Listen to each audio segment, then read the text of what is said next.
Ya, salam saudara-saudara yang terkasih. Kali ini saya akan membahas tentang satu propaganda yang sebenarnya cheap ya, murahan dan bahkan bersifat menolak dirinya sendiri, bersifat self-refuting. Nah, satu klaim yang bersifat menolak dirinya sendiri berarti satu klaim yang ketika kamu gunakan, pada akhirnya klaim itu akan balik menghantam posisimu sendiri. Dan propaganda yang saya maksudkan itu berasal dari materi dari seorang uskup di Amerika, sangat terkenal di YouTube, punya pengikut yang juga sangat banyak, bernama Uskup Robert Barron. Nah, saya menyorot secara khusus propaganda Uskup Barron karena sebenarnya esensi dari propaganda itulah yang sangat luas dipopularkan oleh saudara-saudara kita Katolik Roma di Indonesia, dan terutama yang sering dilakukan oleh seorang klerus yang tidak berbobot dan in fact sangat pengecut, bernama Patrice Allegro, untuk mendiskreditkan Protestanisme di Indonesia.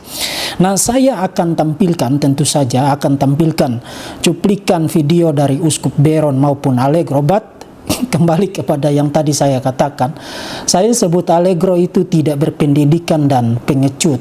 Pertama, karena Allegro itu, kalau saudara perhatikan video-videonya, itu miskin sekali argumen, miskin sekali data. Yang dia lakukan adalah seringkali memberikan tanggapan-tanggapan yang tidak nyambung, dan bahkan yang dia lakukan semata-mata mengutip teks-teks otoritatif, katekismus, kemudian Konsili Trente. Kita sudah tahu itu semua, but argumennya apa? Itu yang sama sekali saudara lihat miskin ada di dalam materi-materi dari Allegro. Dan saya sebut dia pengecut karena sudah berulang kali saya tantang dia berdebat, tapi sampai sekarang itu Allegro sudah masih bungkam ya.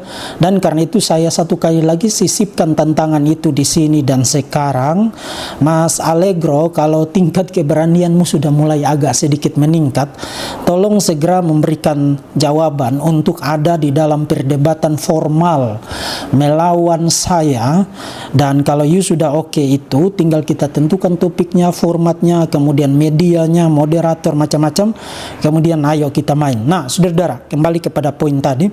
Tentu saja saya di dalam kesempatan ini akan berusaha secara maksimal merepresentasikan kembali pandangan Barron dan juga Allegro secara akurat, kemudian akan memberikan respons yang aktual. Nah, jadi bukan sekadar respons ya. Banyak orang membuat respons seperti yang dilakukan Allegro. Setiap kali saya publish video dia bikin respons, tapi bukan respons yang aktual. Itu hanya ngoceh-ngoceh, namanya respons, tapi bukan respons yang aktual dalam arti